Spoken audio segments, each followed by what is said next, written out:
Bonjour et bienvenue. Alors aujourd'hui, on va parler d'un sujet qui est très souvent abordé sous l'angle de la beauté, de l'esthétique, mais nous, on va changer un peu de perspective, on va l'explorer sous l'angle du soin, de la sécurité et surtout de la bienveillance. L'idée, ce n'est pas du tout de vous dire ce qu'il faut faire, mais plutôt de vous donner les clés pour prendre soin de votre corps si jamais vous faites le choix de vous épiler.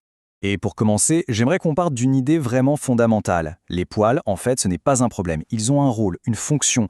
Ils sont là pour protéger la peau des frottements, ils aident à réguler la température, bref, ils maintiennent un équilibre. Du coup, les enlever, c'est un choix qui est 100% personnel, ce n'est absolument jamais une obligation.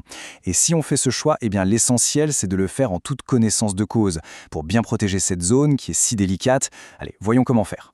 Alors, pour que tout soit bien clair, notre discussion va s'organiser en 3 grandes parties.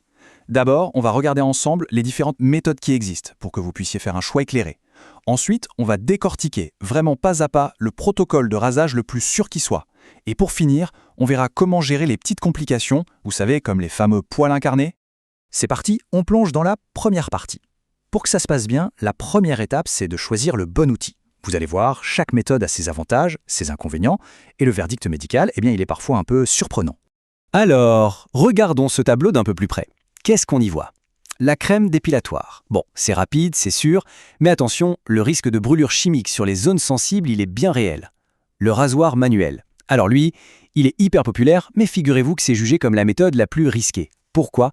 À cause des coupures et des poils incarnés. C'est assez surprenant, non? Et puis on a la tondeuse électrique. Et là, elle se démarque vraiment. Aucune douleur, un risque très très faible. Franchement, ça a l'air d'être la meilleure option pour un usage régulier. Et le laser dans tout ça? Eh bien, c'est une super solution sur le long terme, mais voilà, ça demande un certain budget et surtout l'intervention d'un pro. Donc si on résume, la recommandation est vraiment sans appel. La tondeuse électrique. Pourquoi elle en particulier? Eh bien c'est tout simple. Elle coupe le poil très court, oui, mais elle ne touche jamais la peau. Et le résultat, il est hyper clair. Zéro risque de se couper et beaucoup moins de risque d'avoir des poils incarnés. C'est vraiment l'option la plus douce, la plus respectueuse pour la peau au quotidien. Allez, maintenant, on rentre dans le vif du sujet, la méthode, le fameux protocole. Pour toutes les personnes qui choisissent le rasoir ou même la tondeuse, il faut savoir que le geste est bien plus technique qu'on l'imagine. Mais pas de panique, il y a une méthode précise, en 6 étapes, qui garantit un résultat nickel et surtout sans aucune irritation. C'est un peu la masterclass du rasage en toute sécurité.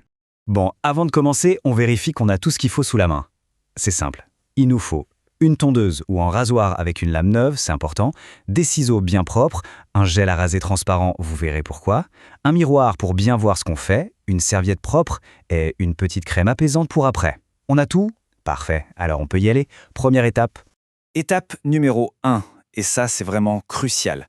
Si les poils sont un peu longs, disons plus de 5 mm, la première chose à faire, c'est de les raccourcir avec des ciseaux. Pourquoi? Tout simplement pour éviter que la lame ne tire sur les poils et la peau. C'est une sensation super désagréable et en plus, ça peut bloquer le rasoir. Ce petit geste tout simple, croyez-moi, ça change tout pour le confort. Deuxième étape, et celle-là elle est non négociable, une douche bien chaude de 3 à 5 minutes. La chaleur, la vapeur, tout ça va ramollir le poil et détendre la peau. Pensez au barbier qui pose une serviette chaude sur le visage avant de raser. Eh bien c'est exactement le même principe. C'est le secret pour réduire de façon spectaculaire le risque de se couper.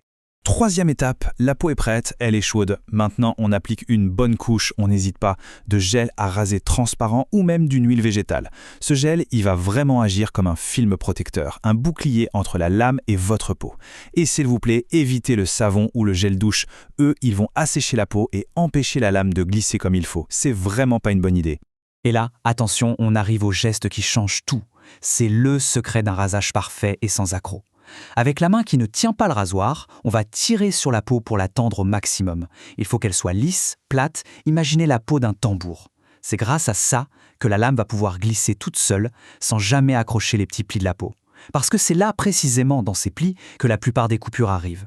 Cinquième étape, et c'est la règle d'or pour dire adieu au poil incarné, on rase toujours dans le sens de la pose du poil.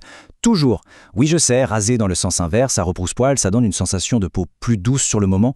C'est vrai, mais cette douceur, elle ne dure pas et le prix à payer, c'est souvent des boutons et des irritations quelques jours après. Ça n'en vaut vraiment pas la peine. Et on termine en beauté avec la 6e et dernière étape, le soin post-rasage pour apaiser tout ça. C'est très simple. D'abord, on rince la zone à l'eau fraîche pour resserrer les pores. Ensuite, on sèche en tapotant tout doucement avec une serviette propre. Surtout, on ne frotte pas. Et pour finir, on applique une crème apaisante la plus neutre possible, sans alcool, sans parfum. Un bon gel d'aloe vera pur par exemple, c'est juste parfait. Bon, je sais, ce protocole peut paraître un peu long, un peu détaillé, mais croyez-moi, chaque étape compte. Et pour vraiment comprendre pourquoi, je vais vous raconter une petite histoire. Une histoire vraie qui montre très bien ce qu'il faut absolument éviter de faire. Alors, imaginez un cycliste. Un matin, un peu pressé, il se rase le pli de laine. Il y va franchement, de très près, à rebrousse-poil pour que ce soit bien net. Le lendemain, hop, il saute sur son vélo pour une longue sortie. Et le soir, en rentrant, qu'est-ce qui s'est passé ? Eh bien, le résultat est catastrophique. La zone est rouge écarlate, elle est douloureuse, elle est couverte de petits boutons. En fait, son rasage trop agressif a enlevé toute protection à la peau et le frottement de la selle, plus la sueur, ça crée une inflammation énorme. La leçon à retenir de cette histoire, elle est super importante. La vraie solution, la solution durable, ce n'est pas de raser encore et encore plus près. C'est tout le contraire. C'est de préférer la tondeuse et de laisser juste 2 ou 3 mm de poil. Ce tout petit duvet, en fait, il va agir comme un coussin protecteur naturel. Une petite barrière qui protège la peau des frottements. Et c'est souvent ça la clé pour en finir avec ce genre de problème. Bien, parlons maintenant d'une autre complication super fréquente, les fameux poils incarnés. C'est quoi un poil incarné ? En fait, c'est tout simple, c'est un poil qui n'arrive pas à sortir. Au lieu de percer la peau, il se recourbe et il continue de pousser sous la peau. Et ça, bien sûr, ça crée une petite inflammation, un bouton. Mais la bonne nouvelle, c'est qu'on peut les prévenir et on peut aussi les traiter. Pour les éviter, la routine préventive est assez simple. Elle repose sur 3 piliers. Le premier, exfolier la peau doucement mais régulièrement pour enlever les peaux mortes et libérer les pores. Le deuxième, hydrater tous les jours. Une peau bien hydratée est une peau plus souple et donc plus facile à percer pour le poil quand il repousse. Et enfin, troisième point, si vous voyez que la zone est déjà irritée, il faut savoir dire stop. On fait une pause, on ne rase plus pendant quelques semaines et on laisse la peau se réparer tranquillement. Et maintenant, que faire si le poil incarné est déjà là, bien visible ? Alors attention, on va commencer par ce qu'il ne faut surtout pas faire. Le triturer, appuyer dessus, essayer de le percer avec une aiguille non désinfectée ou le gratter. Tout ça, c'est le meilleur moyen d'infecter la zone et de se retrouver avec une cicatrice. Non, la bonne méthode, la voici. On applique une compresse bien chaude dessus pour aider le pore à s'ouvrir. Et seulement si on voit la petite boucle du poil à la surface, on peut très délicatement la soulever avec une pince à épiler bien désinfectée. Attention, on soulève, on n'arrache pas. Et juste après, on désinfecte bien la zone. Voilà, on arrive à la fin de notre parcours. Pour être sûr que tout est bien clair, on va faire un petit récapitulatif des gestes clés.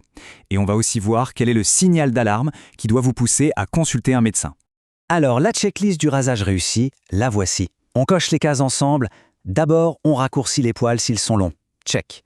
Ensuite, on prend une douche chaude d'au moins 3 minutes. Check. On applique généreusement un gel protecteur. Check.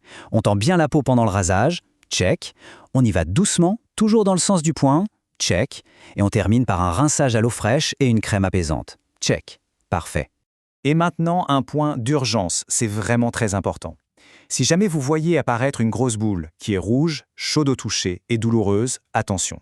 Ce n'est probablement pas un simple poil incarné, ça peut être un abcès. Et là, la règle d'or, c'est on n'y touche pas. On n'essaie surtout pas de le percer soi-même, c'est le meilleur moyen de propager l'infection. Dans ce cas-là, un seul réflexe, on consulte un médecin.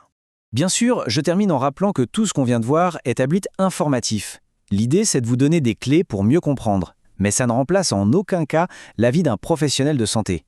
Si vous avez le moindre doute ou si un problème persiste, le bon réflexe, c'est toujours de consulter.